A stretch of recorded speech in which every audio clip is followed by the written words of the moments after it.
Cette semaine, j'ai le plaisir de recevoir Aïssatou Mbaye, plus connue sous le nom d'Aïssatou Cuisine, blogueuse culinaire et entrepreneur. Aïssatou est l'une des pionnières du blogging culinaire africain, où elle met en avant les mets du continent, particulièrement ceux du Sénégal, qu'elle a commencé il y a plus de 8 ans. Et aujourd'hui, elle rassemble une communauté de plusieurs centaines de milliers de personnes sur les réseaux sociaux. Je suivais Aïssatou depuis un moment parce que son blog m'a sauvée à 1001 reprises et je l'ai mieux connue à travers l'un des programmes Sweet Spot qu'elle avait suivi. Cette femme est impressionnante de par tout ce qu'elle accomplit parce qu'en parallèle de son blog, elle avait aussi un métier en finance qu'elle a quitté juste avant notre enregistrement. Elle est l'auteure de plusieurs livres culinaires. Elle est aussi propriétaire d'un restaurant familial à Dakar et tout ça avec une vie de famille. J'ai adoré ma conversation avec Aïssatou qui se livre sans phare sur son parcours rythmé de prise de risque mais aussi de rêve. Mais je ne vous en dis pas plus et laisse place à ma conversation avec Aïssatou Mbaye. Bonjour Aïssatou. Bonjour Enger. Comment vas-tu? Bien, et toi? Ouais, je suis trop contente de te recevoir aujourd'hui. C'est partagé. Parce que je te suis depuis un moment, on s'est connus sur les réseaux, mais sans se connaître vraiment, c'est la première fois qu'on se voit. C'est vrai, hein? Ouais, c'est fou. Et j'aimerais te demander pourquoi tu t'appelles la conteuse de saveurs. Conteuse de saveurs, en fait, ça veut dire beaucoup de choses pour moi. D'abord, conteuse parce que j'adore raconter des histoires. Je me dis, en fait, là, je donne des recettes de cuisine, mais pas que. Au-delà des recettes, j'aime bien raconter les histoires autour des produits, autour des aliments, et même l'histoire de la recette et les souvenirs que ça m'évoque, mon enfance, ma grand-mère, la famille.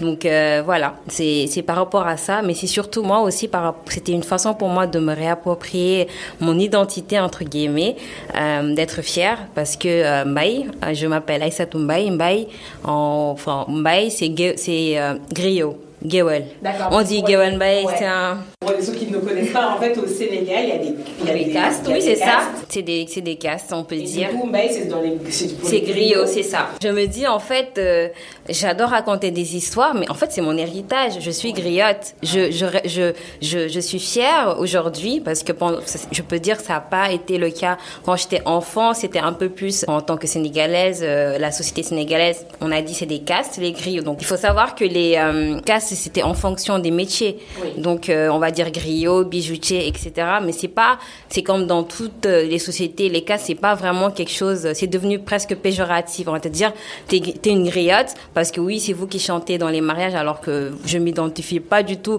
comme, voilà. Juste parenthèse, les griots, dans l'ancien temps, c'est ceux qui chantaient pour le roi. C'est ceux qui chantaient pour le roi, c'était les historiens. Alors, il y avait plusieurs fonctions. Les griots, c'était les historiens. C'est les griots qui allaient au combat juste pour assister et après pouvoir raconter, reporter. Okay. Et c'était vraiment les mémoires, en fait, des peuples. Aujourd'hui, si on peut raconter les guerres, si on peut raconter les histoires des rois, les histoires de l'Afrique, c'est justement grâce à ces griots-là. Donc, vraiment, c'est une posture d'historien. Et moi, c'était important pour moi de me réapproprier cette partie-là de mon identité et de me dire, je suis une griotte. Donc, voilà, je suis là pour raconter les histoires des aliments. Je suis là avec fierté parce que, voilà, c'est qui je suis, en fait. D'ailleurs, sur ton site internet, il y a une phrase qui m'a marquée, que j'ai reprise, c'est que tu dis la cuisine est l'exquis miroir de la société qui la porte. Oui. Qu'est-ce que tu entends par là? Dis-moi ce que tu manges, je te dirai qui tu es. Je trouve que pour chaque peuple, en fait, il suffit de voir juste, même si on ne connaît pas l'histoire du peuple, etc., il suffit juste de regarder ce que ce peuple mange, on va savoir, en fait, presque, on va retrouver les traces de l'histoire. Si on regarde la cuisine sénégalaise, aujourd'hui, on regarde la cuisine traditionnelle, la cuisine moderne, on va comprendre que la cuisine sénégalaise a beaucoup d'influence. Ça veut dire qu'on va comprendre un peu, si on creuse, qu'on a été colonisé, qu'il y a eu à un moment les Portugais, à un moment les Français. Les Français, je peux voir, mais les Portugais. Les Portugais dans les pastels. Presque les pastels le nom en fait c'est un nom portugais. Donc le pastel, on va retrouver l'influence française avec le tchéboudian, l'apport du riz, parce qu'il faut savoir que le riz, les céréales locales à l'époque c'était pas vraiment du riz, à part peut-être dans le sud, en Casamance on a vraiment du riz sauvage qui est différent de ce riz là importé d'Asie. Donc On va voir aussi tout ce qui est qui nous vient du mouvement almoravide, les Arabes. Donc on va avoir l'attaïa, on va avoir tout ce qui est presque des plats parfois à base de viande, les méchouis. Donc en fait, si la nourriture d'un peuple, on arrive à retracer l'histoire. Et je trouve que c'est fascinant en fait de se dire mais en fait. Mais voilà. du coup, toi, comment t'es tombée dedans? Parce que tu vois, aujourd'hui, tu en fais pleinement ton activité. On va en parler en détail tout à l'heure. Ouais. Comment tu t'es dit ça m'intéresse? T'as une anecdote particulière, un truc? Faut savoir que j'ai horreur de l'injustice. Je sais, depuis que je suis toute petite, ça doit être de mon côté hypersensible. Je n'aime pas l'injustice. Et j'ai senti une injustice. Ça, je peux le dire aujourd'hui. Je trouvais que c'était injuste, en fait, le fait que dès qu'on parlait de cuisine africaine avec S, on se disait, oh, c'est trop gras, c'est trop ceci. Il y avait énormément de préjugés. En tout cas, moi, c'est comme ça que je l'ai senti quand je suis arrivée en France. Et un événement qui m'a marqué à la fin de mon stage de fin d'études, j'ai apporté plein de petits plats sénégalais pour faire un petit déjeuner. Je me suis dit, je vais pas juste ramener des viennoiseries. Je vais montrer un peu, voilà, mon patrimoine culinaire, mes origines. Donc, j'étais toute fière. J'ai passé la nuit à cuisiner. Et je me rappelle, j'avais fait le petit drap en batik, etc. Tout ça, vraiment pour montrer ma culture. Et j'en étais fière. J'ai ramené des pastels, du tchakri, plein de choses. Et en fait, à l'époque, les cuisines africaines n'étaient pas aussi populaires que maintenant en France. D'accord. Donc, on me regardait comme ça et les gens scrutaient. Et c'est pas tout le monde qui allait vers ces plats-là. Ah oui, les gens, c'était réticent, quoi. C'était réticent. Les gens, en fait, allaient vers les viennoiseries qu'ils connaissaient, donc je comprends. Et moi, j'étais là, mais goûter. Et il y en a qui me disaient, non, moi, je suis pas une aventurière. D'autres me disaient, c'est quoi? Donc, j'étais là, expliquer. Et en fait, après ça, j'étais un peu dubitative. Je me suis dit, moi, je sais que c'est bon, mais tout le monde n'est pas venu facilement vers ces plats-là. Comment je peux faire? Et pareil, il y a un autre événement. En fait, je peux dire qu'il y a 2 événements qui m'ont vraiment poussée parce que j'ai toujours aimé écrire, mais ce qui m'a vraiment poussée à aller vers ce type de blogging-là, c'était cet événement-là qui m'avait vraiment beaucoup touchée. J'en ai parlé à l'époque à mon mari en me disant, mais je sais pas, je comprends pas, il y a quelque chose. Et l'autre événement, c'est qu'une amie de ma sœur avait donné à ma sœur un livre. Le livre, en fait, il n'y avait pas de couverture, il n'y avait rien, c'était des vieux livres comme ça. Et je suis tombée dessus un jour, j'ai dit, mais c'est quoi ce livre? Et en fait, en feuilletant, je vois que c'était un livre à l'époque, c'était des femmes qui faisaient la transformation des produits locaux au Sénégal, qui avaient, je crois que c'était une association qu'ils avaient financée. Elles s'étaient regroupées pour donner des recettes autour de ces produits-là. Et là, je découvre des recettes à base de niébé, de mil, mais de... Enfin, des céréales locales. Ouais. C'est ça. Des céréales locales, mais travaillées d'une autre manière, ou même aussi des plats traditionnels que je ne connaissais pas. Et j'étais là, mais c'est quoi ça? Ah waouh, mais oh là là. Et en fait, plus je lisais, je me disais, mais en fait, on a tout. Mais pourquoi on est là à envier d'autres, à importer, à voir l'Occident comme si tout c'était un Eldorado culinaire, alors qu'on avait énormément de trésors. Et je me suis dit, non, en fait, Aïssatou, c'est bon. Faut que tu fasses quelque chose. Là, j'en pouvais plus. Et moi, j'étais là, j'avais envie de parler de tout ça. Et mon mari me disait, donc j'ai commencé à faire des recettes en me disant, peut-être que le problème, c'était que de mes collègues à l'époque, c'était qu'ils ne savaient pas. Ça leur parlait pas, ça ressemblait pas à quelque chose qu'ils connaissaient. Oui, il faut de la voilà. pédagogie, Je me suis dit, il faut beaucoup de pédagogie. C'est à moi peut-être de faire l'effort de les appeler vers ça. Donc j'ai commencé à prendre des plats que tout le monde connaissait en France, des plats occidentaux. J'ai démarré par des gâteaux ou des desserts et en intégrant à chaque fois une touche africaine. Parfois je disais pas au début, c'est-à-dire je vais remplacer la farine de blé par de la farine de manioc ou de mil. Je vais prendre la fraise, le coulis de fraise, je vais mettre du coulis de bissap, des choses comme ça. Ça a commencé comme très soft. Et après c'était vraiment, maintenant que vous voyez ce qu'on peut faire, je vais vous montrer vraiment toute la beauté de notre patrimoine culinaire. Et je me suis concentrée vraiment sur le Sénégal parce que c'est mon pays. Et je me dis de toute façon, je peux pas faire tous les pays. Déjà, le Sénégal a énormément de choses à dire dessus. Et voilà, enfin, franchement, c'était pour moi le déclic. Il était temps que je fasse quelque chose. Voilà. Mais du coup, c'est marrant parce que tu vis tout ça, mais en vrai, t'as une autre carrière aussi à côté. Enfin, oui, t'avais une vie en tout cas. Mais oui, en fait, c'était pas mon activité. J'ai fait ça par passion et par désir de rétablir entre guillemets la justice. Je voulais vraiment, c'est ça, une injustice. Je voulais vraiment montrer la beauté de nos cuisines. Je voulais en parler. Pour moi, en fait, j'ai passé cette année là. Je réalise que ça va faire 8 ans.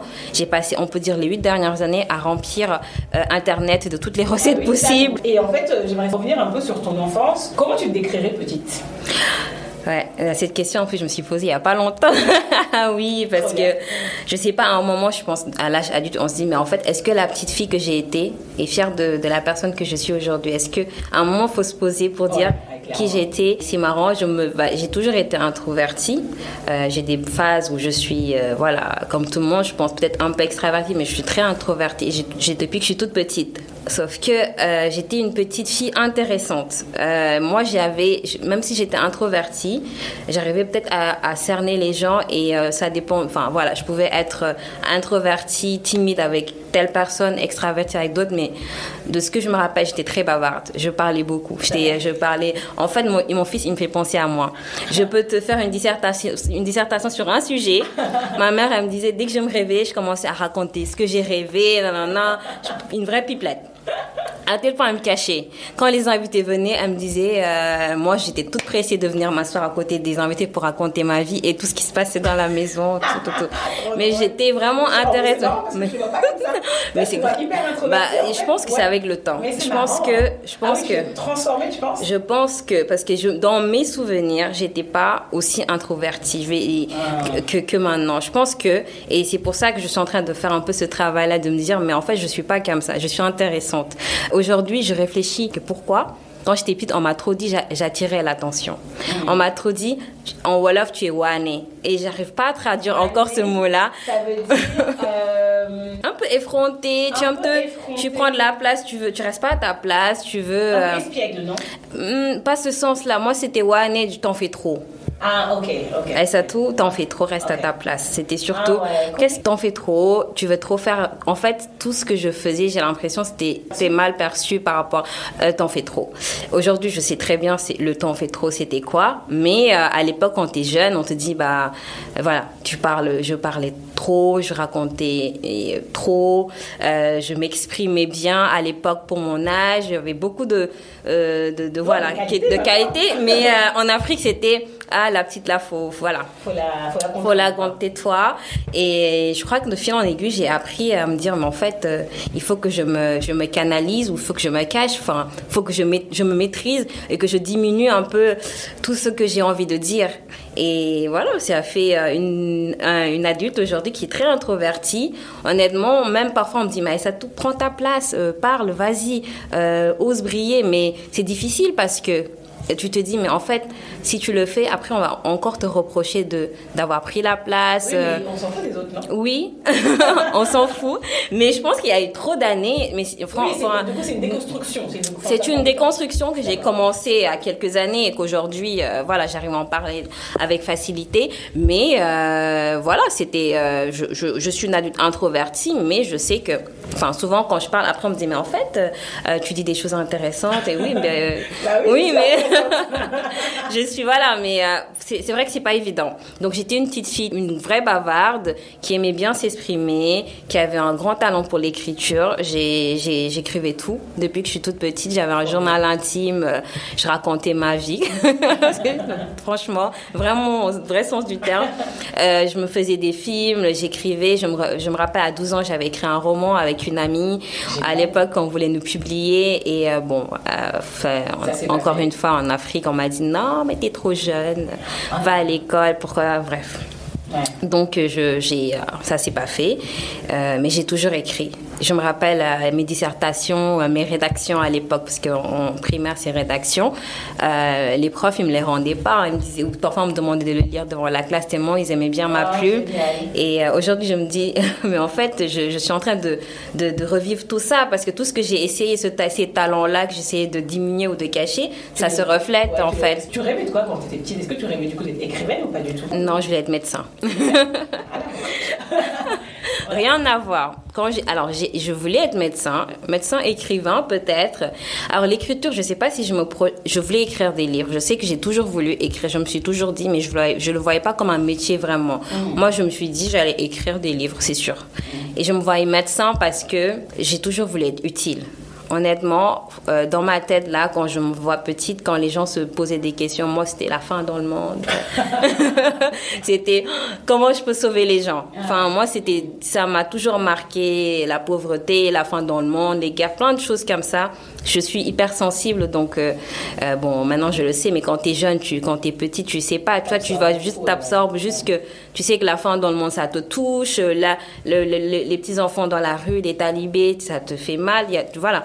Moi, je voulais être médecin. Et ça s'est pas fait parce qu'en première, on nous a demandé de disséquer des rats. J'ai pas pu. Et j'ai dit au prof, je peux pas, moi, je peux pas disséquer ce rat. Et il m'a dit, c'est soit ça, t'as 0. Donc, c'est très difficile pour moi. Je me suis dit, dès que je suis sortie de là, on pleure, traumatisée. Je me suis dit, mais en fait, Aïssatou, tu peux pas disséquer un rat. Comment tu vas faire médecine? Donc, je me suis dit, non, je ferai pas médecine, je ferai autre chose. Et je me suis trouvé une autre carrière. J'ai fini en école de commerce, rien à voir, mais avec le but de me dire je voulais créer un système bancaire qui allait aider les femmes au Sénégal. En fait, il y a toujours ce côté je veux sauver les gens. Je voulais, parce que ma mère, elle est des femmes au foyer, donc je la voyais. En fait, je me disais, il y a des mamans sûrement comme ma mère, elles ont sûrement des projets et des rêves, et toutes ces femmes-là, je la voyais avec d'autres femmes faire des nattes, des tontines. Des tontines, ouais. Tontines, en fait, c'est comme des cotisations, c'est même pas un crédit, parce que c'est des cotisations et pour aider à réaliser des projets mensuels, c'est ça. Son truc et après chacune prend sa mise chaque mois. C'est ça. Et je voyais en fait ça pouvait réaliser énormément de projets. Je me suis dit il y a moyen de faire une sorte de système bancaire autour de ça pour justement aider ces femmes. Je me suis dit je vais faire de la finance. C'est ça qui m'a amené à la finance, c'est ça qui m'a amené dans la banque et toujours ce côté je veux faire quelque chose, je veux sauver mais voilà, moi c'était ça, j'étais une fille un peu bizarre, pas très bizarre quand même, hein. Ouais. Franchement bizarre, pas folle, hein. Pas bizarre, folle, mais je peux dire, j'étais spéciale, j'avais pas les mêmes préoccupations que peut-être les filles de mon âge. Par exemple, moi, les petits copains, tout ça, ça m'a jamais intéressé, ça m'intéressait pas à l'époque, je trouvais ça tellement... tu vas rigoler, on n'est pas sortis ensemble, hein, mon mari et moi. Non, franchement, moi, je t'ai dit, comme je t'ai dit, je crois que mon premier petit copain, je l'ai eu à 19 ans. Ouais. J'ai eu un petit copain dans ma vie. Après, je me suis mariée. Franchement, quand je t'ai dit... non, je l'ai eu un. Et après, lui, voilà. Lui, ça, c'est fini. Après, j'ai rencontré mon mari, je me suis mariée. À quel âge? Je l'ai rencontré à 25 ans. Et vous n'êtes pas sortis ensemble? Non. On s'est vu, on s'est mariés. Il va me tuer, là, non. Non, mais enfin, quand je dis on n'est pas sortis ensemble, c'est-à-dire qu'on s'est rencontrés. Et coup de foudre, on s'est rencontrés. Il était au Canada et moi en France. On s'est rencontrés pendant qu'il était en France. Et après, il est retourné au Canada. On a parlé. On s'est mariés, c'est tout. 5 mois après, on s'est mariés. C'est-à-dire, on se marie. Ça va être notre 8e année de mariage. Et 2 enfants. 2 enfants, et on va bien.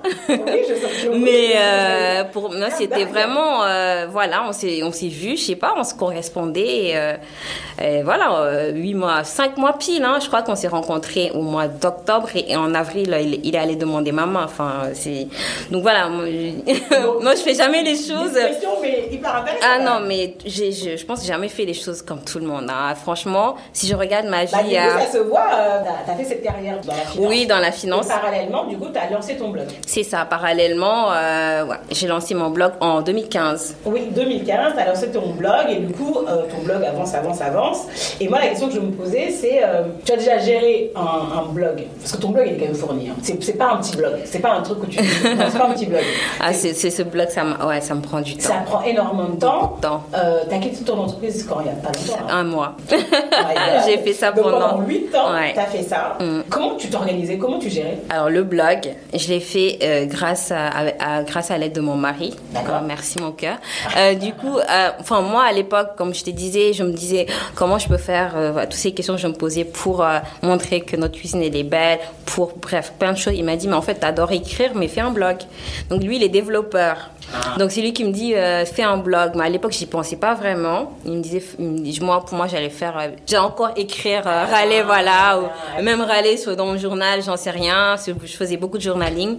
Et il me dit, mais non, fais un blog, t'adores écrire, tu cuisines bien, voilà. T'as plein de choses à dire, fais un blog. Je lui dis, mais je sais pas faire un blog. Alors, mon mari, il faut savoir une chose. Lui, il aurait pu me le faire, ce blog. Il me l'a pas fait. Il m'a dit, va chercher. Ah oui, non. Il m'a dit, va apprendre à faire. Ah non, non, pas à l'époque. Il m'a dit, il y a quelque chose qui s'appelle WordPress à l'époque. Et avant, c'était vraiment WordPress basique, quoi. C'est pas comme aussi développé que maintenant. Va apprendre et tu reviens, on en discute. J'ai dû regarder des tutos sur YouTube. J'ai lu des articles, plein de trucs. Et j'ai commencé à faire petit à petit mon blog hyper moche. Et quand j'ai fini, mais au moins je savais faire un blog, j'ai créé mon blog, tout ça. Il m'a dit, c'est bon, bravo. Maintenant, laisse-le-moi, je vais te le faire. Donc, c'est là qu'il a commencé à me le peaufiner. Il me l'a refait, il m'a acheté un autre domaine, plein de choses. Et là, il était bien. Et après, j'étais autonome. Il m'a dit, tu vois, c'est ça que je voulais, que tu sois autonome. Lui, il voulait pas que je vienne dire, chérie, je veux poster cet article, voilà, change-moi la photo. Mais au moins, j'étais autonome. Et ça, je renoncerai jamais assez parce que lui, il a cette capacité-là. Mon mari, il est autodidacte en tout. C'est-à-dire, aujourd'hui, s'il décide qu'il veut apprendre telle chose, si ça va, il va apprendre et lui, du coup, il comprend pas. C'est ça, du coup, parfois, il comprend pas quand tu dis, mais moi, j'arrive pas il dit, mais apprends. Pour lui, c'est tellement, c'est évident, il faut apprendre. Mais cette qualité-là, j'avais pas cette vision-là, cette qualité-là. En fait, ça m'a aidé. Là, j'ai fait mon deuxième livre c'est moi qui ai fait toutes les photos. Donc, ça fait depuis des années où moi, quand il me faut quelque chose, je me dis, en fait, je vais apprendre, c'est tout. J'apprends, je le fais, ça prend le temps que ça prendra, mais je vais le faire. Et ça, je lui remercie beaucoup de m'avoir poussé à ça, en fait, à cet apprentissage continu. Donc voilà, j'ai fait ce blog et après, j'étais autonome. Et comment tu trouves les... Enfin, tu vois, parce qu'il y a plein de gens qui peuvent écrire des blogs ou même faire des podcasts ou créer du contenu. Mais comment tu arrives à attirer des gens? Ça s'est fait naturellement? Est-ce que tu as eu du bouche à oreille? Comment ça s'est fait? Comment tu as vu l'évolution? Je crois qu'il y a eu un article qui a fait exploser mon blog. Au début, c'était juste un blog. Franchement, quand j'ai démarré, il y avait énormément de blogueuses. La chance que j'ai eue, c'est que j'étais sur un créneau à l'époque, j'avais pas beaucoup, très niche, j'avais pas beaucoup. Et puis, comme je disais, tu tapais sur Google Bissap, tu vois juste Bissap, basta.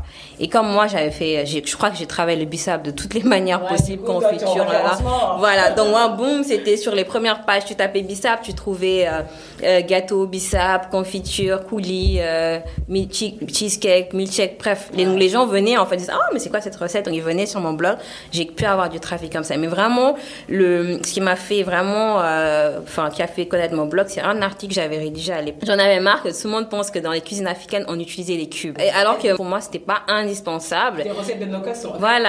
C'est ça. C'est la recette de Nokas. Et l'article, c'était 3 recettes de bouillon maison pour se passer des cubes. Et j'expliquais qu'en fait, nos grands-mères n'avaient pas de cubes, que nous, notre cuisine, à la base, on n'en a pas besoin. Si tu prends l'exemple du cheboudion, ce qui va assaisonner, c'était les produits de la mer. J'expliquais, en fait. Et donc, si vous voulez faire vous-même vos bouillons, j'ai donné 3 idées de bouillons. Oh, mon Dieu. En fait, j'ai posté ça. Ouais. Tu as posté toi-même? J'ai posté.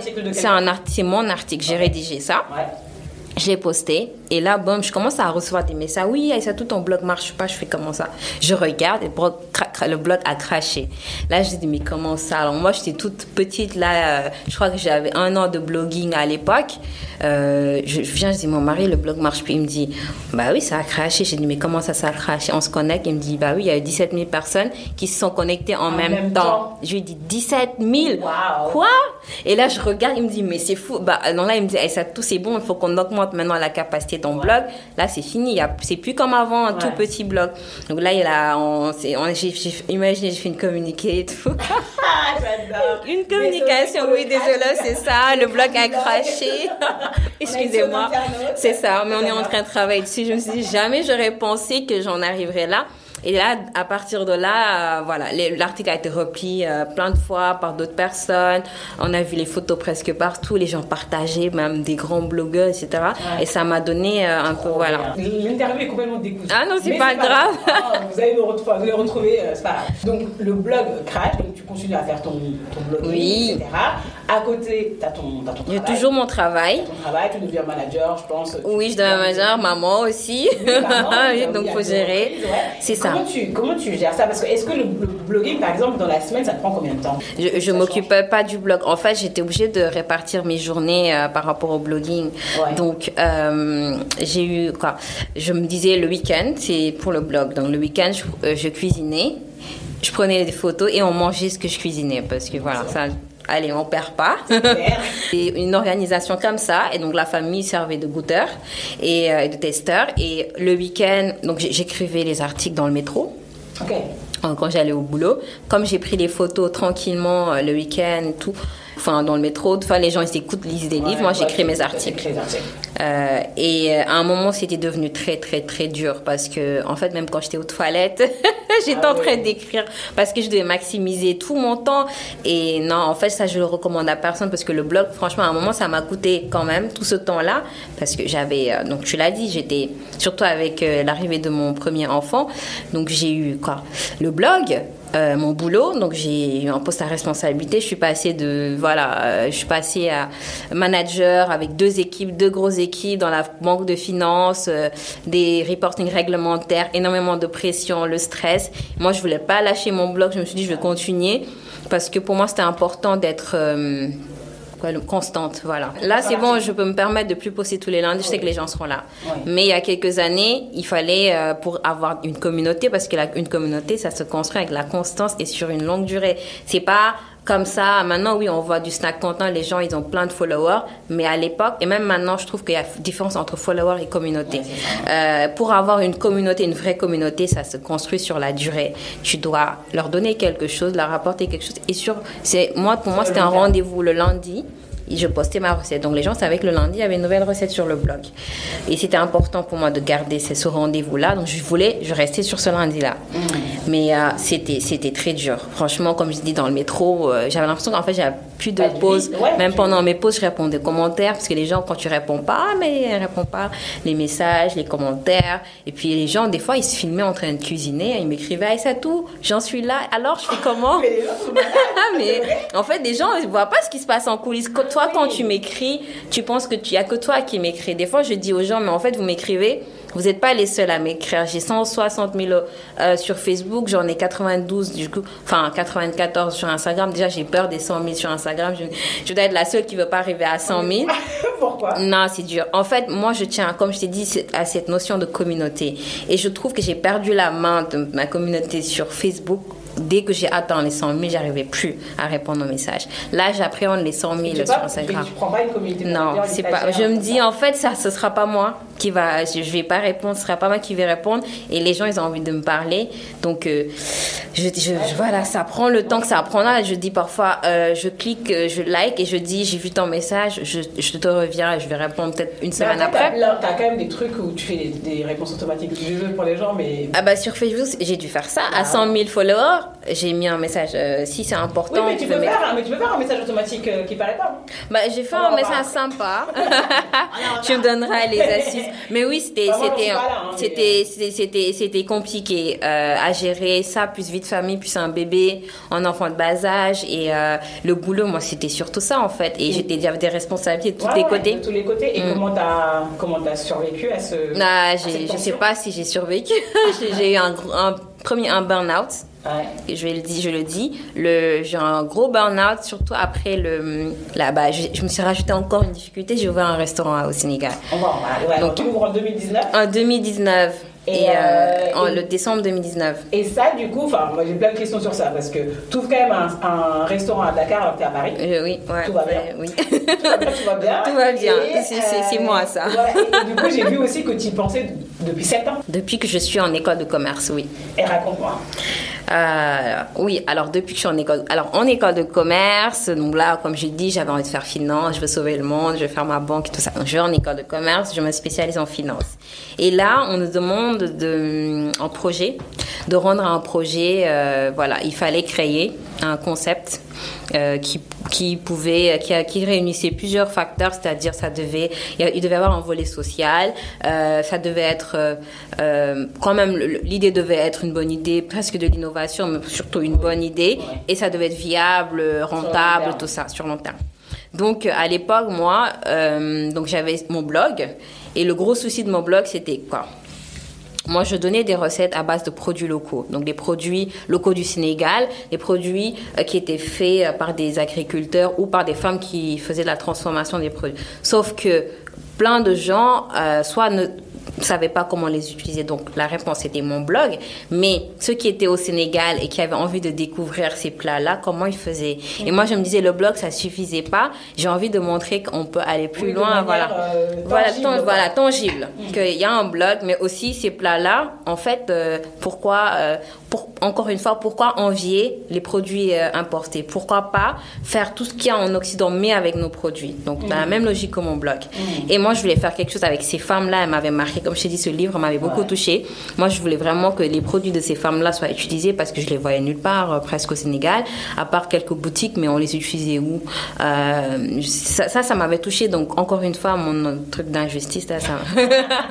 Je me suis dit, bon, j'en fais quoi? Donc, j'ai commencé à réfléchir à un concept de restaurant.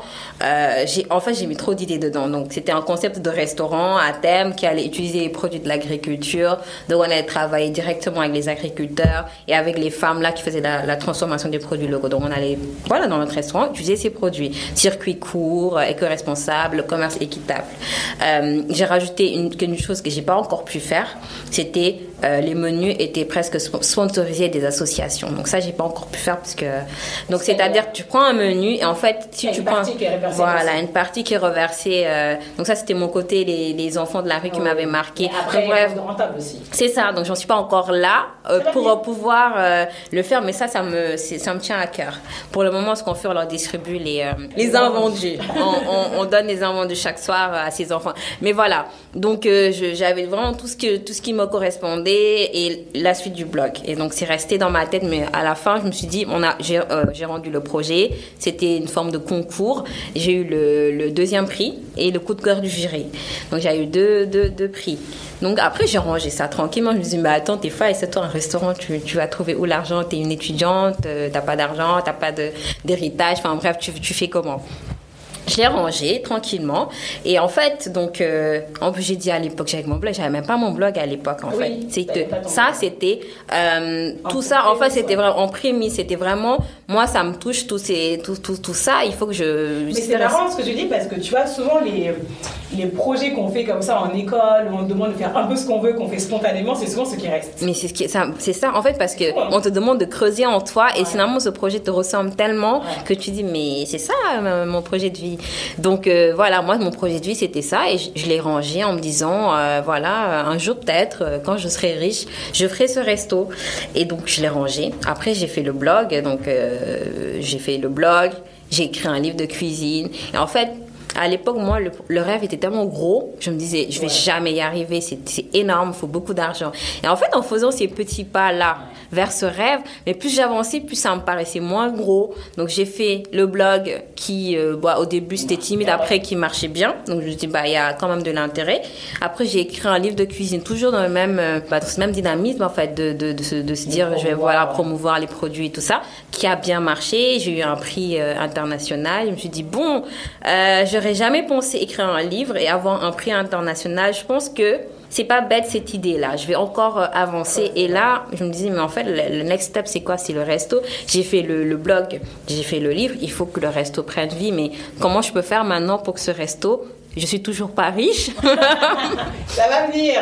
Je suis toujours pas riche, mais comment je peux faire pour que le resto puisse que l'idée puisse prendre vie. Et donc je me suis posée, je me suis dit alors j'ai fait de la finance, je vais faire mon business plan. Donc j'ai fait moi-même le business plan. Et puis je me suis dit je suis prête à faire quelle concession? Je sais que je peux pas avoir le local hyper grand, balèze, qui va être dans les beaux quartiers, je peux pas. Mais qu'est-ce que je peux faire comme concession? Et qu'est-ce que je peux faire tout de suite en fait? Qu'est-ce qui est réalisable? Et j'en ai parlé à ma famille, à mes parents, et mon père m'a dit, nous on peut t'aider sur telle chose. Ma mère m'a dit, je peux t'aider sur telle chose. Mon père et moi, à l'époque j'ai débloqué mon épargne salariale, plus l'aide que mon père m'a apporté par mes parents. Mais on a démarré tout petit, franchement. À Kiliba Café, c'était... En plus, coup de chance, on a eu un local qui s'est libéré dans notre quartier, parce que tout le monde me dit, mais pourquoi t'es au Mariste? En fait, j'ai envie de rigoler parce que je me dis, mais vous voyez pas l'histoire derrière, c'est que j'ai fait avec mes moyens, c'est tout. On peut pas tous aller tout de suite taper grand, en fait. Et je me dis, tant qu'on... C'est un quartier, parce que les auditeurs ne connaissent pas. Oui, c'est un quartier de Dakar. C'est un quartier, c'est excentré. Et ce qui fait que, oui, c'est pas plus c'est pas plus accessible pour le commun des mortels, hein, parce qu'à Dakar... Le pire, c'est que je pense que je t'ai fait une remarque comme ça. Mais tout le monde me dit pourquoi tu n'es pas en ville. Non, mais c'est normal parce que quand on se dit restaurant, tout le monde s'imagine en ville ou aux Almadies ou là où les gens sont. Sauf que ça coûte hyper cher là-bas. Et moi, j'ai pas les moyens. Donc moi, j'ai fait vraiment, et je le dis tout le temps, je vais faire avec les moyens du bord. On n'a pas pris de designer parce qu'on pouvait pas. C'est ma mère qui est fan de déco qui a décoré avec nous tous. Chacun a mis la main de la pâte. On a décoré. Au début, on a acheté, si tu vois, les meubles, c'était des meubles retapés, tu vois, au début, mais on a fait tellement bien qu'on le voit pas. On a acheté, le seul truc qu'on a vraiment investi, c'était le matériel pro parce que c'était important. Mais le reste, on a fait, et après, on a investi. Les premières années, tout ce qu'on a gagné, on a réinvesti. Là, ça fait 3 ans qu'on existe. En fait, on réinvestit pour pouvoir un peu upgrader ce qu'on a fait au début, mais on a fait avec, franchement, rien, quoi. On a fait avec ce qu'on avait, on a fait nous-mêmes tout, quoi. Enfin, c'était vraiment avec les moyens du bord. Donc, c'est pour ça qu'on est au Mariste. Aujourd'hui, on aimerait aller... Comment tu gères à distance? Difficilement. Moi, c'est vraiment la question, c'est tu vois... Franchement, des fois, je me dis, je suis folle ou je suis pas normale, ça va pas dans ma tête parce que j'ai des idées, des fois. C'est juste que je m'arrête pas quand j'ai une idée, je me dis pas ça c'est mort. C'est mort, voilà. Je me dis pas c'est mort. Je me dis tant que j'ai pas essayé, je peux pas aller jusqu'au bout. Je peux pas dire c'est mort.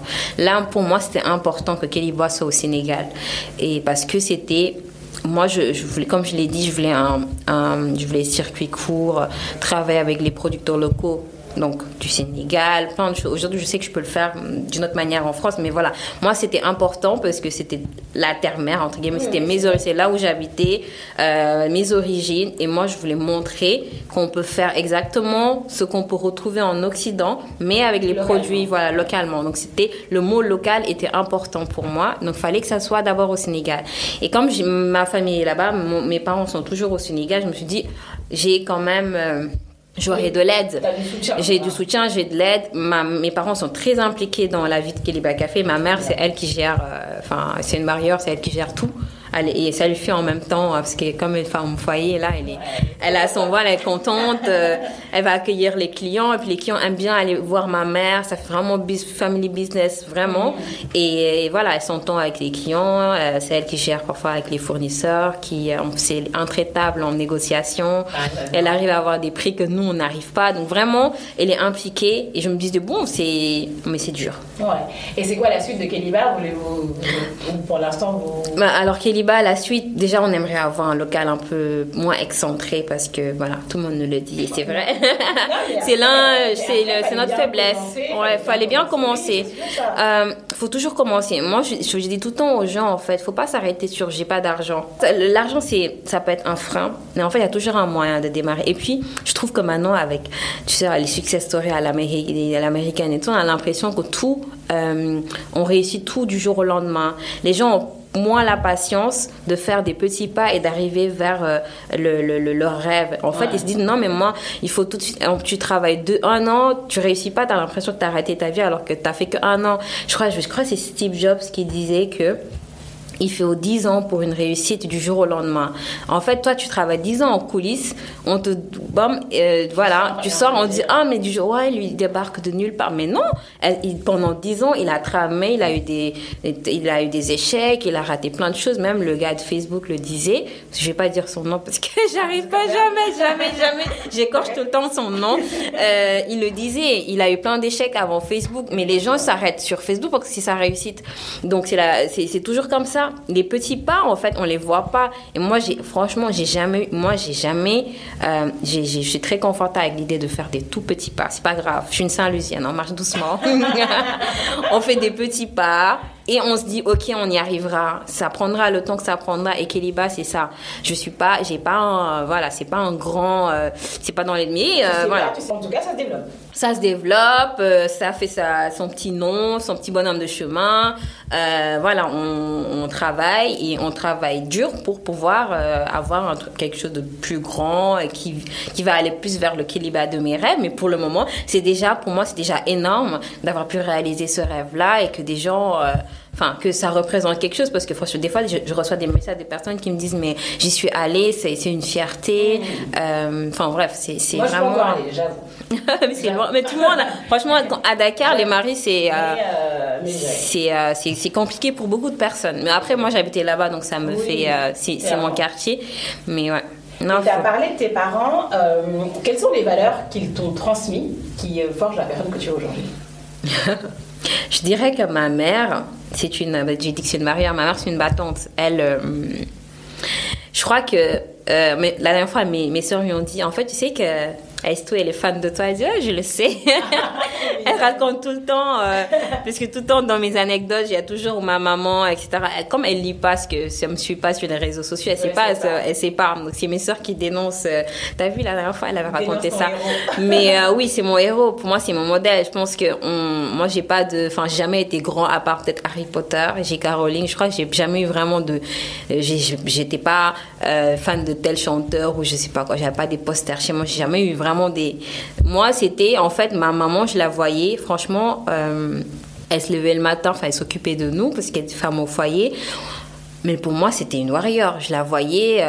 Maintenant, je sais qu'elle était fatiguée, juste qu'elle le cachait. Mais je la voyais tout le temps apprêtée, tout le temps à la pêche, tout le temps coquette, qui nous, voilà, du temps pour nous. Bref, c'était... Moi, dans ma tête, quand j'étais enfant, c'était waouh, ma mère. Et bon, après, c'était compliqué quand t'es jeune parce qu'elle était tout le temps là. C'était ma mère. C'est-à-dire, c'était la maman qui fait les petits plats, limite être la porte devant l'école, quoi. On avait tout le temps du fait maison. Jusqu'en terminale, je te dis, j'avais mon petit sandwich, s'il te plaît. Je te jure, mes copines, elles se moquaient de moi. Mais des fois, un jour, le prof m'a dit, c'est bon, t'as eu ton biberon. Mais je te jure, je me disais... Mais moi, j'ai jamais eu honte. Par contre, j'ai jamais eu honte de ça parce que je la voyais dans ma tête, c'était une warrior. Je me disais, ma mère, elle déchire tout. Les autres, peut-être votre maman travaille et tout, mais pour moi, il n'y avait pas... voilà, c'était pas, voilà, il n'y avait pas match. Je la voyais, elle faisait du bricolage. En fait, elle touchait à tout, maman. Elle faisait du bricolage. Quand les lampes, elle appelait jamais mon père quand les lampes, les trucs, elle pouvait faire plomberie, tout. Franchement, elle touchait à tout. Et elle avait une créativité débordante. C'est-à-dire, je me rappelle, une fois, on n'avait pas nos tenues... de Tabaski, donc de l'Aïd, parce que le tailleur, il était en retard. Ce qu'elle a fait, elle a cousu nos tenues dans la nuit. C'était vraiment système D. Elle, il n'y a rien qui l'arrête. Genre, elle va toujours trouver une solution. En fait, pour elle, il y a toujours et ça, je crois que ça, j'ai pris ça d'elle. Parce que mon mari me dit tout le temps, elle me dit, t'es un problème solver. Toi, on te donne un problème, en fait, t'arriveras toujours à trouver la solution. Et en entreprise, d'ailleurs, c'est ce qu'on me dit souvent, quand tout le monde est là, c'est la fin du monde. Je me dis, non, on se pose. Il y a toujours moyen. Donc pour moi, il y a toujours moyen. Tu me fermes une porte, c'est pas grave, je passerai par la fenêtre, la cheminée, toi, voilà. Ou voilà, je trouverai, je vais creuser, mais je trouverai un moyen d'y arriver. Et ça, je crois que c'est elle en fait, parce que je la voyais franchement dans toutes les situations possibles. Elle avait toujours quelque chose, voilà, qui. Et mon père, en fait, il est doux, en fait, il grandit. Alors, jamais vu mon père presque gronder. Il est tellement posé. Il parle tellement, il est tellement posé, en fait, il est tellement calme. Je sais même pas comment, du coup, mon mari, il est pareil. Je crois que je suis allée épouser quelqu'un qui ressemble. Mais voilà, il parle pas. Il parle pas beaucoup. Il parle pas pour rien dire. Ouais. Mon père, quand il parle, c'est quelque chose d'utile et d'important. D'ailleurs, on se moque de lui parce que quand il nous appelle, on chronomètre, ça fait pas plus de 5 minutes. Avant même de dire au revoir, il a raccroché. Il t'a déjà dit ce qui était important. Il avait pas besoin de gronder pour se faire respecter ou pour qu'on l'écoute. Lui, il te regarde, tu le fais. Tu le fais parce que tu sais que tu veux pas qu'il s'énerve. Ouais. Parce que tu veux pas le décevoir. Parce que son aura fait qu'il va pas te gronder, tu vois. Je sais pas si tu vois quel genre. Il avait de la prestance, il a pas besoin de gronder, il a pas besoin de se fâcher, il nous a jamais tapé. Parfois, il peut se fâcher, il va te dire ces mots-là, tu vas avoir mal parce que tu te dis, je l'ai déçu et je voulais pas. Donc, ce côté-là, très posé, Ça, je peux dire que ça m'a marqué. Et ça, c'est quelque chose qui déteint. Mais d'ailleurs, c'est pourquoi j'ai épousé, je pense, mon mari. Là, c'est même tempérament. Quand ils sont dans la même pièce, je me dis, mais parlez. C'est moi qui parle. Et quand je viens me voir, mon père, il s'assoit avec mon mari. À un moment, il dit, bon, je rentre. Et je dis, ok, vous deux là. Mais ils sont tous les deux très posés, très calmes. Et moi, voilà, ce côté-là de mon père, on n'a pas besoin de crier pour se faire entendre. On n'a pas besoin. Et ça va bien avec mon côté introverti où j'ai pas vraiment besoin. Des fois, je fais des stories, les gens me disent, mais ça, toute ta voix apaise. Ça nous fait du bien de t'écouter. Ça, ma voix, elle apaise pas du tout. Mais non. Donc, non, faut pas dire ça. Donc voilà, donc je crois que j'ai pris ce côté-là. Ton introversion, effectivement, t'en parles souvent sur tes posts. Là, t'en as reparlé. Comment ça te sert? Parce que je dis ça parce qu'il y a beaucoup de personnes introverties et qui n'assument pas cette introversion-là. Toi, en quoi ça te sert? Comment tu t'en sers? En quoi ça me sert? Alors, nous, en tant qu'introvertis, on peut dire qu'on est très observateur. Enfin, moi, je suis très observatrice. J'observe vraiment dans l'espace, enfin voilà, on a un sens de l'observation qui nous... Voilà, c'est nous.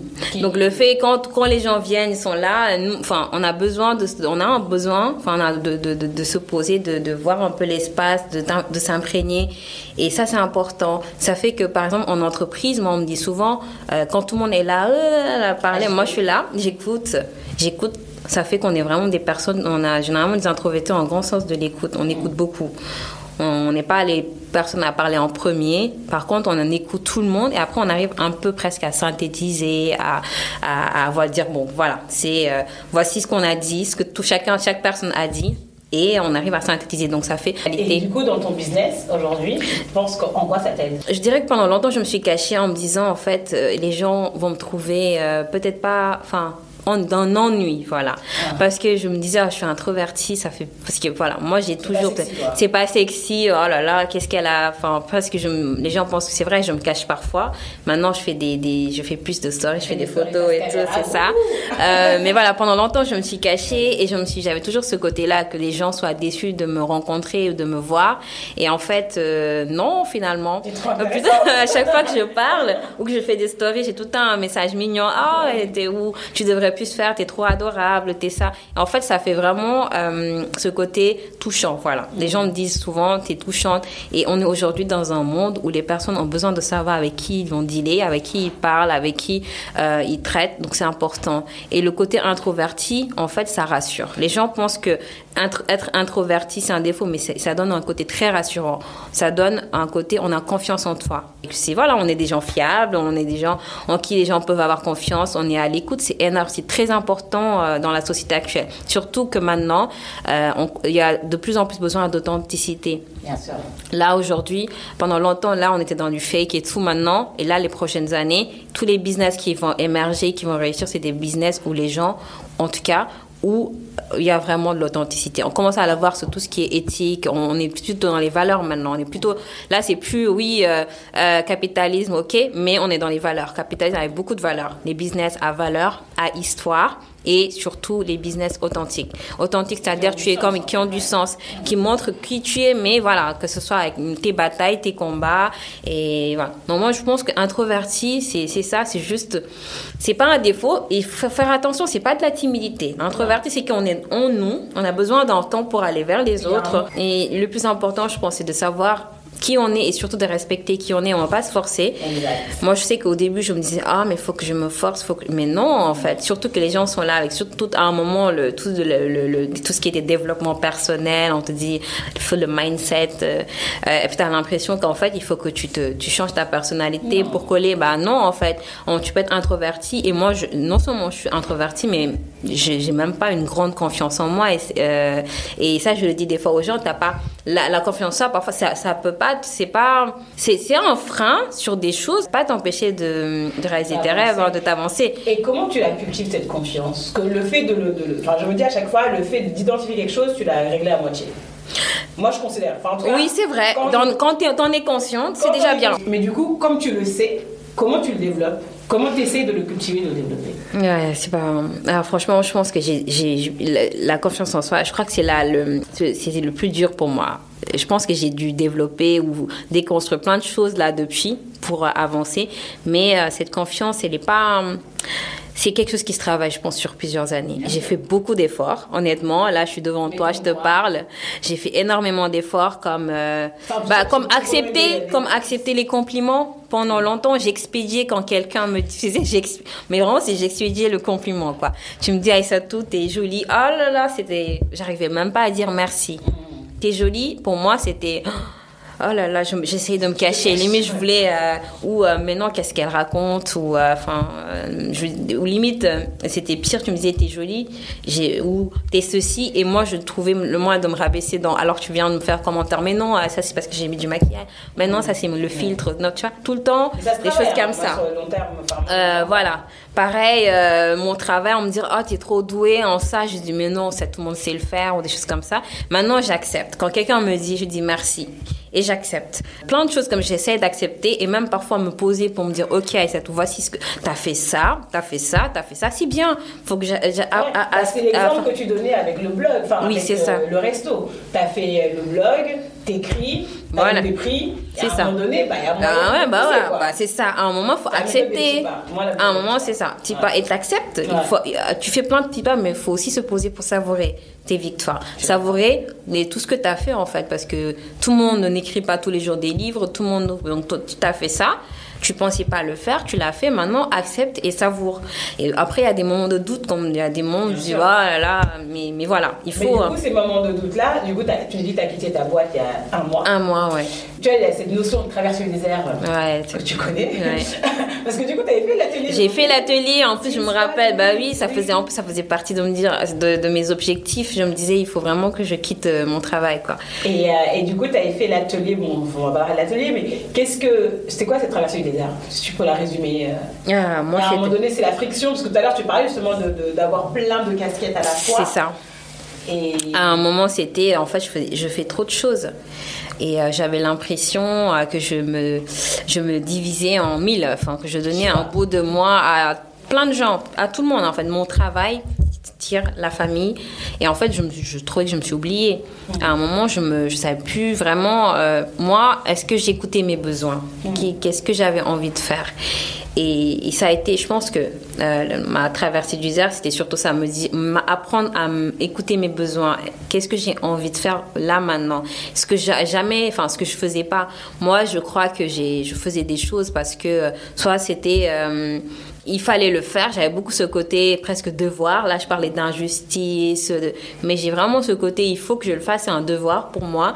Je crois que je suis allée dans tout, mon cursus que j'ai fait comme toi. Prépa, école de commerce. Après, je suis allée dans une grande boîte, finance d'entreprise. Et je crois que beaucoup me voyaient comme une forme de réussite.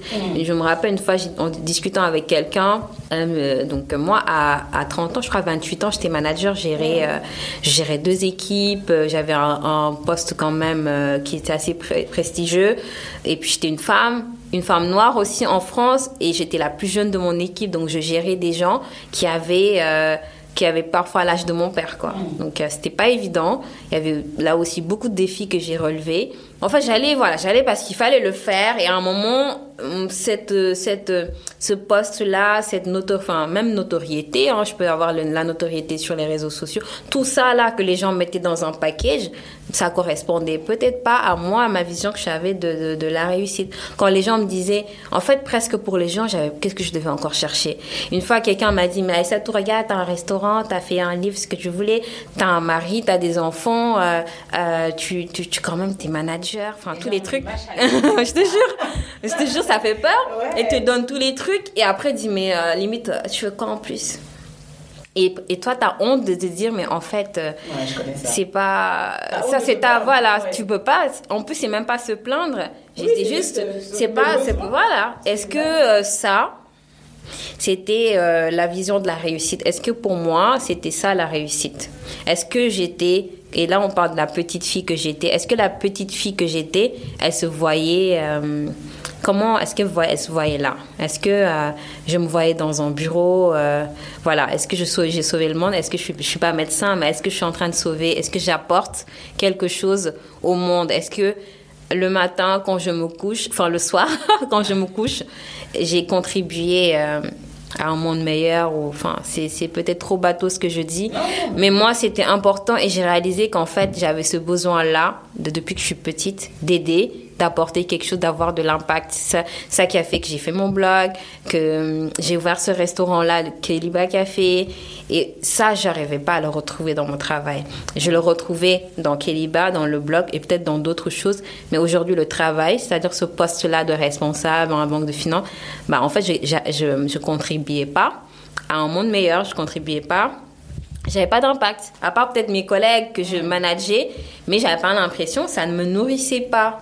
On a beau me féliciter de mon travail, moi, j'ai pas l'impression que quelqu'un se porte mieux parce que je suis allée au travail aujourd'hui.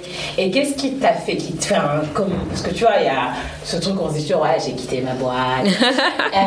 Comment c'était? Moi, franchement, c'était dur. Parce que, comme je t'ai dit, c'était...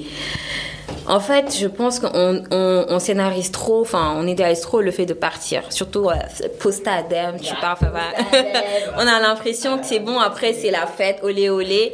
Moi, je l'ai vraiment pas, enfin, c'était compliqué. Déjà, juste le fait de choisir, de partir, c'était comme si, me choisir, c'était pas évident parce que c'est pas quelque chose que j'ai l'habitude de faire. J'ai toujours essayé de faire tout pour que, faire les choses raisonnables. Moi, je suis raisonnable, voilà. C'était ça. Ou pour les autres, pour la famille, parce que c'est ça qu'il fallait faire. Il y a ce côté, le devoir. Et là, me dire, en fait, non, moi, je veux me choisir, moi, à un moment. Je peux plus continuer dans ce sens-là. Et moi, ça s'est fait de manière... alors, ça s'est fait, en plus, c'est marrant parce que je suis partie après une promotion. Donc, j'ai postulé à un poste, vraiment le poste de mes rêves. Hein, c'est-à-dire... Dans ce contexte. Dans ce contexte-là. C'est ça qui m'a fait réaliser, en fait, j'étais plus là. Moi, c'était honnêtement, jusqu'à aujourd'hui, je me dis, mais pourquoi je suis pas allée? C'est-à-dire que c'était un poste au sein de ma boîte, il y a une sorte de cabinet, un peu élitiste, très difficile d'accès. Tu dois presque parfois faire un concours interne. Enfin, bref. Donc, moi, j'ai postulé. Donc, ils ont vu mon profil, ils ont bien aimé. Donc, on m'a dit, tu passes l'entretien. C'est hyper dur. C'est 4 entretiens, trop dur, trop technique. Bref, m'ont demandé de faire alors, ils m'ont demandé pendant le truc en étude de cas de proposer un projet, de présenter un projet que j'ai bien aimé, etc. Donc moi, je suis allée faire le projet de mon livre. Le projet s'appelait Comment j'ai écrit un livre pendant mes congés de maternité. Et je me suis dit, comment je vais... C'est vrai, c'est rien à voir avec le boulot, mais je me suis dit, c'est que tout double. Soit ça marche, soit ça casse. Donc, le projet, c'est comment j'ai écrit un livre de cuisine pendant mes congés de maternité. Donc, j'ai expliqué comment j'ai fait en tant que maman enceinte et après avec un bébé pour faire moi-même les livres, les photos, le livre, la rédaction, ma propre maison d'édition, parler avec les imprimants. Comment j'ai pu tout faire tout ça en étant enceinte plus maman. Et c'était ça le truc. En gros, c'était le gros projet. Genre, vos projets au boulot, là, vous pouvez vous asseoir parce que... Non, mais la fille a kiffé. Là, franchement, au début, elle faisait oui, enfin, tu vois, elle est difficile. Mais quand elle a raccroché, parce qu'en plus, j'ai pas de chance, quand j'ai fait la présentation au PowerPoint, sur mon PDF, j'arrivais pas à présenter. Du coup, j'ai fait comme ça, on again. Je me dis, tant pis, de toute façon, je maîtrise mon sujet, j'ai parlé. Et après, je lui ai dit, je vous envoie. Elle me dit, ouais, envoyez-moi. Donc, j'ai envoyé. Elle m'a appelé, elle m'a dit, en plus, moi, je sais que ça aussi, c'est un de mes talents. J'adore faire des PowerPoint. J'adore faire des présentations. Moi, j'adore faire des présentations depuis que je suis toute petite, depuis le lycée, j'en fais. J'adore. Oh, franchement, quand j'étais manager, c'était mon gros kiff. Aller présenter et tout. J'adore faire des présentations. Les visuels, les photos. Tu dois le voir sur mes stories. J'adore. J'adore mettre des trucs. Et donc, elle m'a dit, mais en plus, la qualité de la présentation, tout ça. Donc elle a accepté. Enfin, elle m'a dit, je passe l'étape suivante. Donc, j'ai passé l'étape suivante.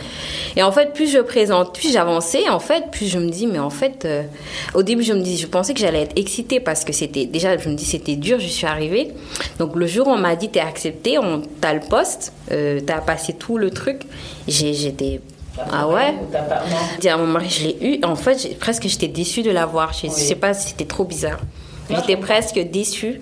Parce qu'au début, à un moment, je me suis dit, je vais pas l'avoir parce que c'est trop dur, c'est mort. En plus, le dernier entrain, pour moi, je l'avais raté. Donc, je me suis dit, c'est mort, je vais pas l'avoir. Donc, j'ai commencé, mon mari me dit, si tu l'as pas, tu fais quoi? J'ai dit, je crois que si je l'ai pas, je pense que je vais partir. En taquinant comme ça. Il me dit, pourquoi? Je lui dis, je pense que j'ai atteint le max de ce que je pouvais donner là. C'était un challenge en plus. Si je l'ai pas, j'ai plus de raison, en fait, que je reste. Donc, c'est bon. Donc, il me dit, tu sais quoi? Alors, mon mari, je sais pas comment le définir. Il me dit, note sur un papier. Qu'est-ce que tu fais si tu l'as pas? Qu'est-ce que tu pourrais faire de manière concrète si tu pars? Donc, j'ai commencé à écrire tout ce que je pouvais faire si je partais, qu'est-ce que je pouvais faire comme activité, où je pouvais avoir de l'argent. Et en écrivant ça, mais en fait, je me disais, mais c'est pas bête. Ouais. En soi, j'ai tout là. C'est vrai, j'ai déjà d'autres activités qui quand même marchent bien. Je fais des masterclass, je fais plein de trucs. Qu'est-ce que ce travail-là m'apporte, à part peut-être me retarder. Après, peut-être un salaire. Ah, c'est important ça. Le salaire. C'est le salaire. En fait, c'était le confort, le salaire. Et on peut dire aussi le prestige. Parce que il faut dire, parfois, quand tu te présentes en disant je suis dans ça, et les gens te voient d'une autre manière. Les gens, c'est clair. C'est ça. Quand tu dis, en fait, sans ça, on te voit moi, on me voit parfois comme une Instagrammeuse. Les gens ne savent pas que j'ai un blog, j'ai un livre, j'ai un restaurant, on m'écrit. Voilà. C'était sur Instagram, c'est ça. Instagrammeuse, donc il y a ce côté-là aussi de dire je gagne pas ma vie sur le net. Qu'est-ce que tu me racontes? Mais donc je me suis dit c'est pas si bête que ça. Donc quand on m'a dit t'as eu le poste, mais en fait j'étais presque déçue. Je me suis dit mais comment Et là, je me suis posée, j'ai dit, bon, Aïssatou, c'est pas un sentiment normal quand on te dit que tu avais quand même le poste que tu visais. C'est-à-dire que ce poste-là, j'en rêve depuis ma première année d'emploi. Je me disais, un jour, je vais postuler ici quand j'en serai capable. Et j'ai postulé et j'en ai été capable. Non seulement j'en étais capable, c'est que la dame, elle m'a carrément félicité. Genre, elle me disait bref, il faut venir chez nous, votre présentation, le projet que vous avez présenté, c'est génial. Et comment elle était en train de me dire à quel point, entre guillemets, c'était génial. Et là, à un moment, je me dis, mais c'est vrai, je suis géniale. Qu'est-ce que je fais ici si je suis si géniale?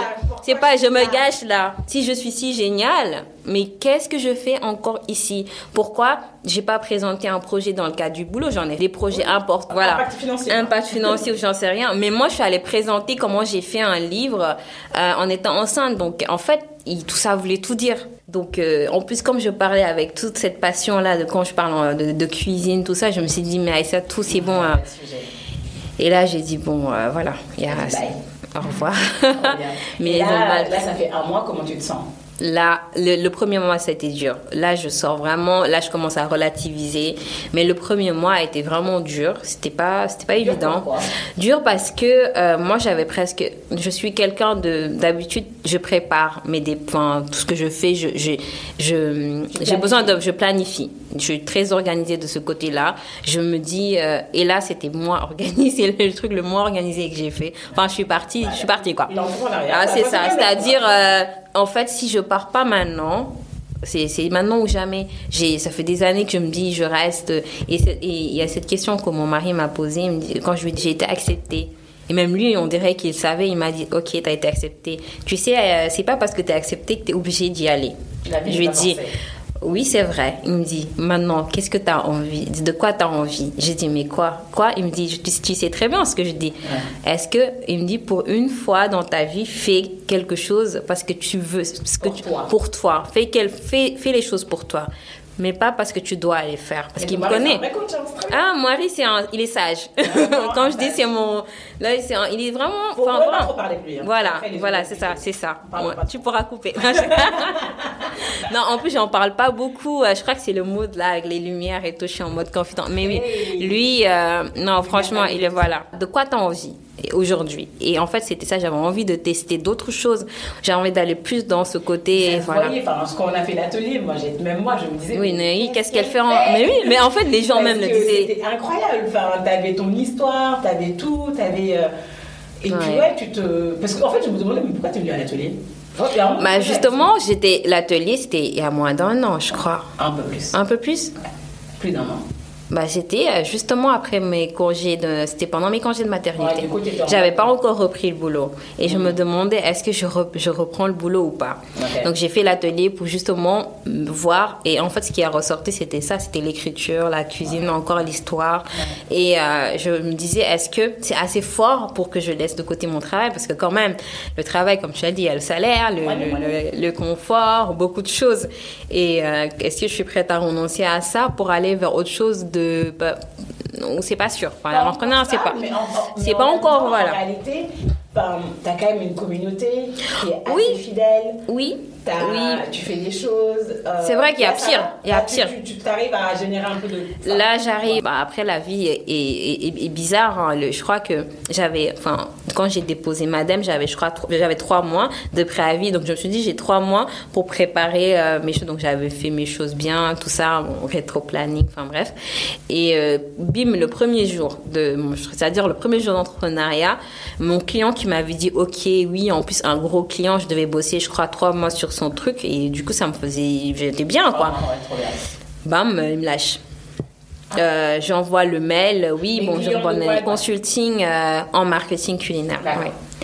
Et bon, il me dit, entre-temps, j'ai comparé les devis, enfin bref. Voilà. Ces gens qui me demande de renégocier en me donnant des choses qui me vont pas du tout. En plus, moi, j'étais en mode, c'est mon premier jour d'entrepreneur, j'ai des factures à payer. Je veux pas me brader. En plus, c'est mon premier jour. Est-ce que je suis prête à me brader parce que j'ai besoin de ça? Et j'ai pleuré parce que je me suis dit, j'ai jamais eu besoin. C'est ça qui est dur, d'être ce sentiment de besoin. T'as envie. Mais oui, en fait. Mais c'est ça, je suis pas ça. Je dis, mais moi, à la base, j'aime pas l'argent. Je suis pas matérialiste. Mais là, je me dis, non, en fait, il faut payer les factures. Et surtout, mais en fait, tu dois garder aussi ta dignité, ton amour propre.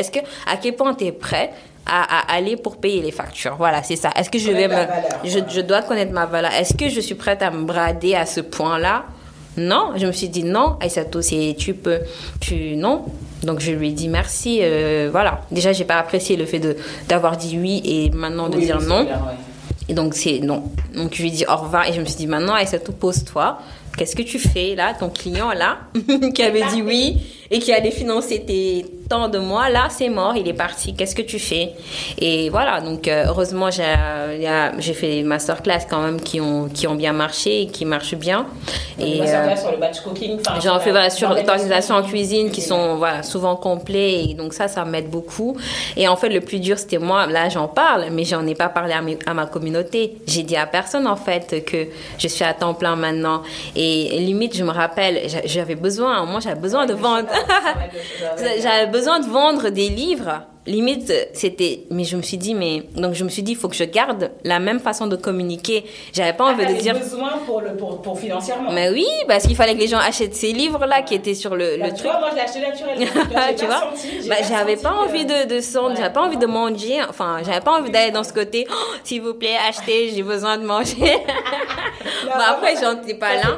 Je me suis dit, il faut que je reste moi-même. En fait, en plus, une amie m'a appelée qui connaît la situation. Elle m'a dit, c'est tout, je suis quand même fière de toi. Je lui dis quoi? Elle me dit, t'as quitté ton travail, mais en fait, ça se passe sur ta manière de communiquer, sur ta manière d'être, et surtout, t'as pas fait, tu vois, la publication à Buzz là, le jour où j'ai quitté mon travail, enfin bref.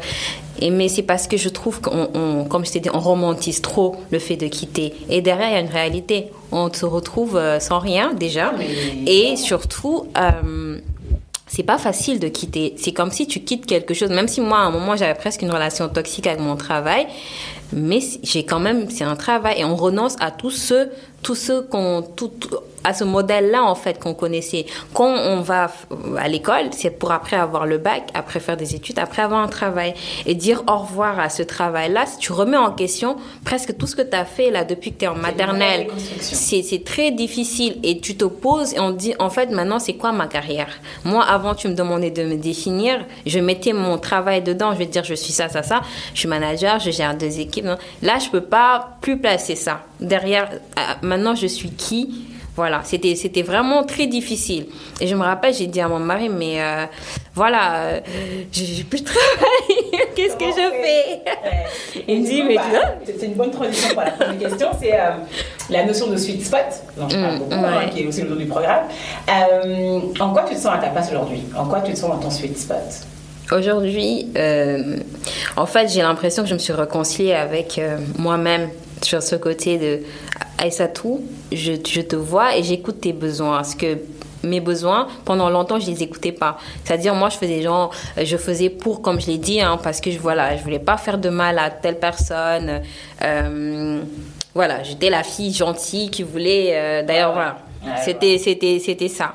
Mais d'ailleurs, ça a été souvent mal interprété parce qu'on me disait je voulais faire la gentille ou je voulais plaire alors que rien à voir. Moi, c'est juste moi, c'est moi. Je veux pas que les gens, je problème avec personne, je veux pas que les gens se fâchent. Donc c'était ça. Et là, justement, le fait quand même, je me suis écoutée, je me suis choisie, je me suis dit je vais aller dans autre chose, même si ça n'a rien à voir avec ce que les gens attendent, ce que c'est peut-être fou. Mais voilà,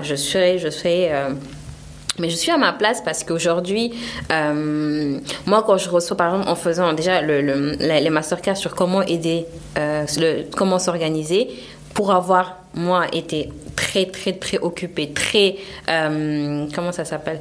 Très occupée, très, surchargée, plein de choses. J'ai pu développer des compétences. Et là, surtout en organisation, comment tu gères ton foyer et tout en même temps. Et le fait d'avoir fait ce petit club de femmes-là, parce que c'est au-delà de la masterclass, c'est pas une simple masterclass, c'est vraiment, j'aide ces femmes à trouver une organisation pour pouvoir justement ne pas s'oublier comme moi je l'ai été, ne pas aller en burn-out. Parce qu'il y en a une qui m'a envoyé un message parce qu'elle était en pleurs, elle me disait c'est tout, avant de faire la formation, j'étais en bord de burn-out, je voyais pas la lumière au bout, du tunnel, je me disais je vais pas m'en sortir. Et le fait d'avoir fait cette session avec toi, je me dis en fait, non, il faut juste poser. Déjà, de voir qu'il y a d'autres femmes qui sont dans le même cas qu'elle. Parce que des fois, tu te sens seule, tu te dis, mais je suis nulle, je vais jamais y arriver. Et le fait de voir qu'il y a d'autres femmes qui ont les mêmes problématiques, des fois, c'est sûr, en fait, ça aide. Et là, de voir qu'il y a des solutions, donc ça. Pratico-pratique, quoi. C'est ça. Et moi, je me dis, je vois que je sers à quelque chose, que j'ai un réel impact. Quand je vois une femme qui m'écrit en me disant, mon enfant est intolérant au gluten et grâce à tes recettes, j'arrive en même temps à cocher case Afrique et case sans gluten, je suis content. Ou une maman qui est enfant métis, qui a un enfant métis, qui me dit je voulais trouver quelque chose pour un lien avec mon enfant, avec mes origines, et grâce à tes recettes, mon enfant, il mange tel ingrédient, je te remercie. Ça me fait quelque chose. Là, hier, j'ai eu un message audio, vocal d'une maman qui m'a dit que sa petite fille, elle est pas sénégalaise, sa petite fille lui a dit, maman, c'est le meilleur pastel que j'ai goûté. T'es même meilleur que les pastels de telle dame qui cuisine hyper bien, apparemment une sénégalaise, de tel restaurant, et qu'elle, ça l'avait tellement touchée. Elle m'a envoyé, elle me dit, franchement, merci Aïssatou. Et en fait, des petits messages comme ça, moi, ça me nourrit, ça me touche.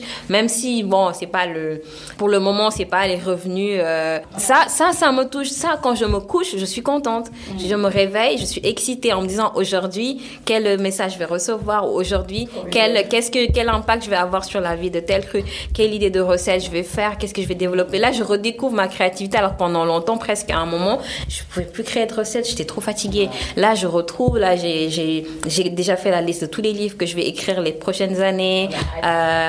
Merci. Et Inch'Allah. Donc, il y a plein de trucs. Je suis excitée et le matin, ça n'a rien à voir. Oh, yeah. Trop cool.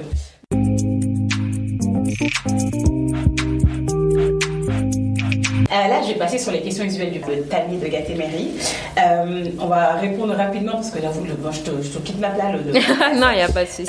Pendant tes différentes transitions, qu'elles soient pro ou personnelles, quelle a été ta plus grande peur et comment tu as pu la surmonter? Pro, je pense que c'était la famille. En fait, j'avais 2 peurs. La déception de mes parents, je pense que ça, c'est normal pour tout le monde. Enfin, même si je suis adulte maintenant, je crois que j'ai toujours ce côté-là de me dire, en fait, mes parents, je veux vraiment qu'ils soient fiers de moi. Et je trouvais qu'ils étaient fiers de moi là où j'étais. Ils étaient fiers de moi, c'est l'impression que j'avais.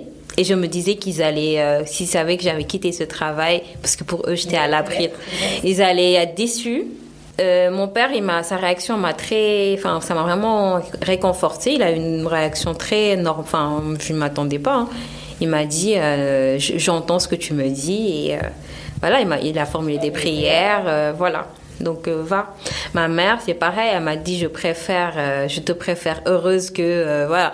Donc, en fait, finalement, je me suis fait des nœuds pour rien. Par contre, là, c'est à moi de travailler dur pour aller quand même réussir dans là où je veux aller. Et l'autre point, c'est ma famille, ne pas mettre en danger ma famille parce on avait 2 salaires quand même. Mon mari, heureusement, qui me soutient dans cette décision. On a discuté et voilà, en fait, ne pas perturber la stabilité de ma famille, Et en fait, il n'y a pas photo parce que une maman épanouie, c'est pas la même chose qu'une maman qui est... En fait, quand tu es épanouie, mais tu cries moins. Déjà, à la base, moi, je crie pas beaucoup, mais quand tu es vraiment, voilà, on est stressé, t'es tendu. En fait, c'est pas agréable. Et là, ça se voit sur la famille. Enfin, j'ai plus de temps. La dernière fois, j'ai fait une sortie avec mon fils que je faisais jamais. J'avais pas le temps. Je courais partout. J'ai fait une sortie scolaire, ce que je faisais pas. Il était content. J'ai le temps de faire plus de goûter maison, de recuisiner avec eux. Je passe plus de temps avec eux. Donc, vraiment, à la maison, ça n'a rien à voir. Donc, finalement, tous ces limites que je me mettais dans la tête. Et surtout, en fait, parfois, on se met à la place des autres alors qu'il faut pas. J'avais pas de peur du genre est-ce que je vais échouer. Non, c'était pas ça. C'était est-ce que je vais mettre ma famille en danger financièrement. Est-ce que mes parents voilà, c'est tout. Quelle est la leçon de vie que tu as pris le plus de temps à apprendre? Ne pas avoir peur de faire des petits pas. Okay. Il faut faire les petits. On peut remplir un seau avec des gouttes. Il ne faut pas avoir peur de faire des petits pas. C'est important. Surtout dans un monde là où tout est rapide. Enfin, on a l'impression que tout est rapide. Il faut être confortable avec le fait d'avancer tranquillement. Même si tout le monde court. Toi, si tu veux marcher, marche. Il n'y a pas de souci. Tu arriveras. Quel est le meilleur conseil qu'on t'ait donné? Je vais encore dire mon mari parce que j'ai trop parlé, désolée. J'ai trop parlé de lui. C'est pour ça que c'est important d'avoir un entourage bienveillant c'est important. Là, j'ai parlé beaucoup de mon mari et de mes parents parce que parce que c'est lui, voilà, il est proche de moi. Voilà, je vois tous les jours, il m'a vu dans tous les états possibles et inimaginables. Donc, voilà. Et je crois que le meilleur conseil, c'était de lui. Moi, c'était quand j'ai démarré le blogging où ça prenait pas. Ça prenait pas, je faisais des articles, voilà, c'était le début. Je commençais à me décourager, j'avais pas de visibilité, rien du tout, c'était compliqué. Et puis, j'avais l'impression que les gens comprenaient pas où je veux aller. Il m'a dit, mais Aïssatou, tu le fais pourquoi? Je lui ai dit, mais comment ça? Il me dit, tu fais ce blog pourquoi? Je lui ai dit, mais parce que j'adore ça, moi, je veux ça. Il me dit, mais alors, tu fais-le parce que c'est ce que tu aimes, c'est ce que tu veux faire. Ne le fais pas pour les vues ou je sais pas quoi. Concentre-toi sur le but, le pourquoi tu le fais. Et en fait, ça, c'est resté dans ma tête et jusqu'à maintenant. Quand des fois, tu vas dans les projets et tout, à un point, tu perds en fait cette notion de pourquoi tu le faisais. Tu fais ça, ouais. Et il faut toujours se rappeler de son pourquoi. Pourquoi tu en es là, pourquoi tu as fait ça, pourquoi tu as choisi ce chemin, parce que parfois ça peut être tellement dur.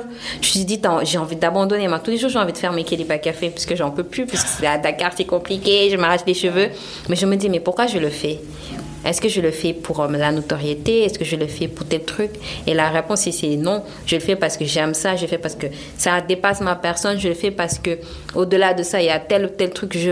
Quelle est la valeur qui te correspond le plus? Si tu devais te définir par une seule valeur, ça serait laquelle? La vérité. Je pense que c'est ça qui fait qu'aujourd'hui on me dit que je suis authentique et tout, mais parce que j'ai un groupe, ça fait partie de mes valeurs vérité. Moi, je sais pas mentir. Je ne sais pas. En fait, ce que tu me vois là, c'est mon visage. Non, je peux pas faire semblant. Je vais être triste, ça va se voir. Voilà, c'est comme ça. Est-ce qu'il y a un livre que tu aimerais nous partager qui t'a particulièrement marqué? Tu peux citer tes livres, mais t'inquiète pas, je vais les citer. Mais un livre qui t'a personnellement touché. Parce que en fait, c'est vrai que tu aimes bien écrire, mais je pense que les gens qui écrivent lisent, non? Oui, j'aime beaucoup lire. Je lis beaucoup. Moi, j'aime beaucoup lire et du coup, j'aime beaucoup lire. J'essaie d'écrire, mais c'est dur. J'aime beaucoup lire. Alors, je dirais 2 livres qui me viennent comme ça, malheureusement. C'est Harry Potter. Harry Potter, ça, c'est, je pense que le fait... maintenant, je sais que je suis hyper sensible. Quand j'étais jeune, j'avais l'impression d'être folle, bizarre, voilà. Et je pense que voir ce petit enfant sorcier qui était dans la même situation, parce que j'ai grandi en même temps qu'Harry Potter, on avait le même âge. Dans le premier, je crois qu'il avait 11 ans ou 10 ans. J'avais le même âge quand j'ai commencé. Je lisais Harry Potter, j'ai presque grandi avec Harry Potter. Et je m'identifiais à ce petit enfant sorcier qui était dans un monde, donc chez les Moldus, qui était dans un monde incompris et qui a découvert finalement qu'il avait des super pouvoirs et il a pu vraiment être bien dans l'autre monde où il était fait. Ça, je crois que ça m'avait marqué. Me dire, en fait, peut-être qu'il y a un jour, il y a un monde où je serais pas bizarre. Voilà. ou ça peut être un talent d'être hypersensible, d'être un peu sur la lune, d'être perché, enfin, plein de trucs. Pour moi, j'avais pas les mêmes délires que les autres et je trouvais que c'était difficile là, quand t'es jeune. Et le deuxième livre? Et le deuxième livre, c'est Les Sœurs volantes de Kaboul. Ça m'a touché, ce livre.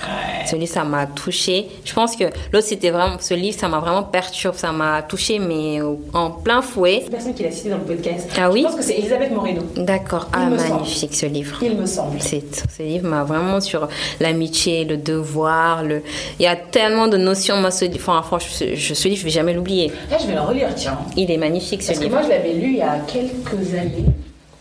Je l'avais bien aimé, mais il m'avait pas transcendé dedans. Moi, il m'avait touché. Il m'avait beaucoup touché. Je pense aussi c'est ce côté de vérité, le fait.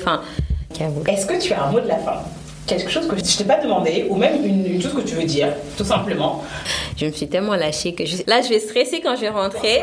Je me dis, qu'est-ce qui va sortir du montage? Tout. Non, mais moi, je fais pas de montage. Parler. Ah ouais? Non, tu laisses.